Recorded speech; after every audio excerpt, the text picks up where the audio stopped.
Hello guys. तो आज हम एमिनोग्लाइकोसाइड्स एंटीबायोटिक्स के बारे में पढ़ेंगे। एमिनोग्लाइकोसाइड्स किस टाइप के एंटीबायोटिक्स होते हैं, जैसे अमीकासिन है, जेंटामाइसिन है, टोबेरामाइसिन है।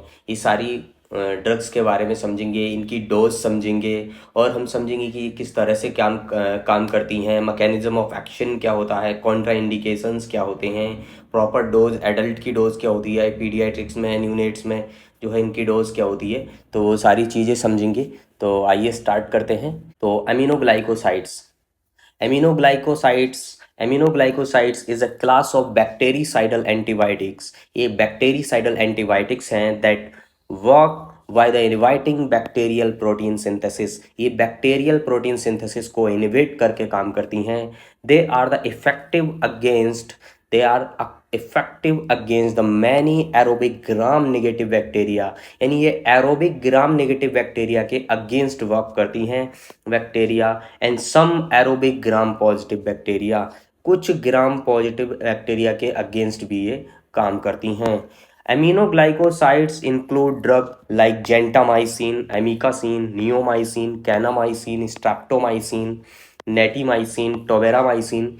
ये जो ड्रग्स हैं, मैकेनिज्म ऑफ एक्शन समझते हैं इसका। Aminoglycosides bind to the irreversibly to the 30s ribosomal subunit. यानी राइबोसोम की जो 30s राइबोसोमल यूनिट है उस पे ये वर्क करती है, disrupting of bacterial protein synthesis. यानी बैक्टीरियल प्रोटीन सिंथेसिस को ये इनहिबिट कर देती है, डिसरप्ट कर देती है। इसके एडवर्स इफेक्ट अगर हम समझें तो नेफ्रोटॉक्सिसिटी प्रोड्यूस करती है, यानी एक्यूट टिबुलर नेफ्रोसिस और किडनी से रिलेटेड अदर प्रॉब्लम्स, इससे जो है साइड इफेक्ट्स हो सकते हैं, इसके देखने मिल सकती हैं अगर लॉन्ग टाइम देते हैं तो। और जो किडनी से रिलेटेड प्रॉब्लम है उनको हम जो है अवॉइड करते हैं। तो नेफ्रोटॉक्सिसिटी करती है, ऑटोटॉक्सिसिटी करती है, यानी कान से रिलेटेड जो है प्रॉब्लम्स इससे हो सकती हैं। न्यूरोमस्कुलर ब्लॉकेज जो है इसकी वजह से देखने मिल सकती है। मास्थेनिया ग्रेविस जैसी प्रॉब्लम्स जो है प्रेसिपिटेट हो सकती हैं। ओवरऑल अगर हम समझें तो overall aminoglycosides are a valuable class of antibiotics for treating serious bacterial infections, particularly those are called gram negative bacteria. Particularly ये जो है ग्राम नेगेटिव बैक्टीरिया पे जो है वर्क करती हैं। एक वैल्यूबल क्लास है एंटीबायोटिक्स की जो सीरियस बैक्टीरियल इन्फेक्शन के लिए जो है ट्रीट करने में यूज की जाती है। तो इनकी डोजेस समझ लेते हैं, जैसे कि हमने समझा था। तो doses of aminoglycosides antibiotics, amikacin sulphate के बारे में समझ लेते हैं। मोस्ट कॉमन पॉपुलर एंटीबायोटिक है ये। 15 से 20 mg पर केजी पर डे हम इसको दे सकते हैं। हाइयर डोज में be considered in cystic fibrosis का अगर पेशेंट है तो इसमें हम हाई डोज में भी जा सकते हैं। इसको हमेशा स्लोली देना है बाई इन्फ्यूजन से 30 मिनट में, कम से कम 30 to 40 मिनट में हमको इन्फ्यूजन से स्लोली इसको देना है। डायरेक्ट पुश नहीं करना है, वरना ये नेफ्रोटॉक्सिसिटी कॉज करती है, किडनी जो है डैमेज कर सकती है ये।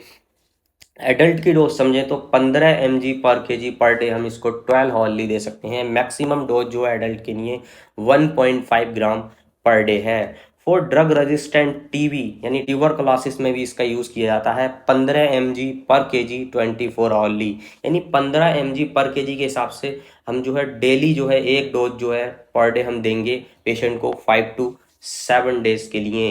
24 आवरली मतलब दिन में एक बार हमको देनी है। 5 to 7 डेज तक हम दे सकते हैं 15 mg पर केजी के हिसाब से। जेंटामाइसिन सल्फेट के बारे में समझते हैं। बहुत ही कॉमन एंटीबायोटिक है, पॉपुलर एंटीबायोटिक है। 5 से 7.5 mg पर केजी पर डे इसकी जो डोज है, IM इसको दे सकते हैं, IV भी इसको दिया जाता है। सिस्टिक फाइब्रोसिस में 7 to 10 mg जो है इसकी डोज हो जाती है। 7 to 10 mg पर केजी पर डे जो है इसकी डोज हो जाती है। IV हम इसको दे सकते हैं 8 to 12 आवरली, यानी दिन में 3 बार या फिर सुबह शाम हम इसको दे सकते हैं। फॉर एम्बुलेटरी केसेस में 4 mg पर केजी पर डे हम इसको दे सकते हैं IM, और इसकी सिंगल डोज हमको देनी है डेली एम्बुलेटरी केसेस में। एडल्ट डोज इसकी 250 mg पर डे हम इसको दे सकते हैं। 8 to 12 हार्ली हम दे सकते हैं एडल्ट में। कैनामाइसिन सल्फेट के बारे में समझ लेते हैं। ये रेयरली यूज़ होने वाली ड्रग्स है। 15 से 30 mg पर केजी हम इसकी डोज जो है देते हैं। 15 से 30 mg पर केजी जो है इसकी डोज हम देते हैं। 8 to 12 आवरली हम इसको दे सकते हैं। IV ओवर 30 to 60 मिनट में हम इसको स्लोली देना है। कोई भी एमिनोग्लाइकोसाइड्स ड्रग है तो हमको इसको स्लो ही देना है, क्योंकि ये किडनी प्रॉब्लम्स जो है क्रिएट कर सकती है। MDR ट्यूबरकुलोसिस है पेशेंट को तो 15 mg पर केजी पर डे के हिसाब से हम देंगे। इन सम केसेस में जो इसकी डोज है वो 30 mg पर केजी पर डे तक हम इसको इंक्रीज कर सकते हैं। हैज़ बीन रिकमेंडेड है ये। एडल्ट डोज इसकी 0.5 ग्राम से लेके 1 ग्राम पर डे हम इसको दे सकते हैं। 12 आवरली यानी सुबह शाम हम इसको दे सकते हैं। मैक्सिमम 1.5 ग्राम इसको जो है दिन भर में जो है डोज दे सकते हैं। 1.5 ग्राम इसको पर डे के हिसाब से इसको मैक्सिमम डोज इसकी दे सकते हैं। नेटिमाइसिन के बारे में समझ लेते हैं। बहुत ही कॉमन एंटीबायोटिक है ये। फॉर चिल्ड्रन के लिए 5 से 7.5 mg जो है पर केजी के हिसाब से इसकी डोज दे सकते हैं। 8 to 12 आवरली इसको हम दे सकते हैं। IV इसको और IMB इसको यूज़ किया जाता है। फॉर इन्फेंट में इसके 7.5 से 10 mg जो है इसकी डोज हो जाती है। 7.5 से 10 mg पर केजी पर डे इसकी जो है इन्फेंट में डोज हो जाती है। लेस देन 1 वीक से यानी 1 हफ्ते से कम वाले जो बच्चे हैं उनमें 3 mg पर केजी हम इसको 12 आवरली दे सकते हैं। 3 mg पर केजी 12 आवरली हम इसको दे सकते हैं। एडल्ट के लिए समझते हैं। नॉन लाइफ थ्रेटनिंग इन्फेक्शन है तो 4 to 6 mg पर केजी पर डे हम इसको दे सकते हैं। अगर लाइफ थ्रेटनिंग इन्फेक्शन है तो 7.5 mg पर केजी पर डे हम इसको दे सकते हैं। स्ट्रेप्टोमाइसिन के बारे में समझ लेते हैं। बहुत ही कॉमन एंटीबायोटिक है। मोस्टली यूज़ किए जाने वाली ड्रग है ये। बहुत ही इफ़ेक्टिव ड्रग है ये। 20 to 40 mg पर केजी पर डे के हिसाब से हम इसको दे सकते हैं। 12 आवरली और सिंगल डोज हम इसको IM दे सकते हैं।